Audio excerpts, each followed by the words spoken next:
Ay ma'am, magandang araw po ma'am. Survey lang po ma'am. Service, ano po yan, sir? Ayo po, baka meron po kayong kakilala ng mga pandak, yung mga kulang po sa height. Ay, naku, sir, marami.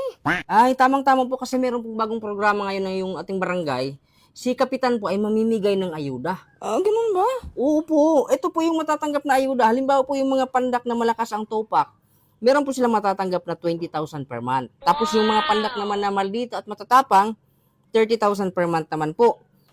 Tapos yung mga pandak naman na maingay, tapos malakas tumawa, makakatanggap naman po sila ng ayuda na 30,000. Tapos yung mga matampuhin at silosa, 40,000. Pero yung mga pandak po, ma'am, na maiksi ang pasensya, katulad po ng height nila, ito po, sila po yung makakatanggap ng pinakamalaking ayuda na worth 50,000 pesos. Cash po yan. Ay, ang ganda naman yan. Ayos yan ah. Opo, ayos talaga yan, ma'am. Tapos meron pong payo si Kap, mga pag natanggap na yung ayuda na yan, bawal muna silang lumabas ng bahay kasi meron pong napabalita na may puting van ngayon na nangunguha po ng mga pandak.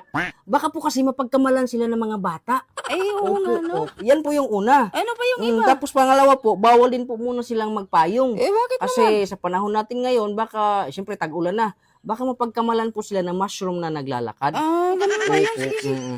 And lastly po ma'am, bawal din po sila na magduster para hindi po silang magmukhang parang bunga po ng langka na binalot ng sako. Ay, oo nga, no? Yun lang po ma'am, salamat po. Sige, sige, ilista mo ako Sige dyan. ma'am, ililista ko po dito. Pambihira.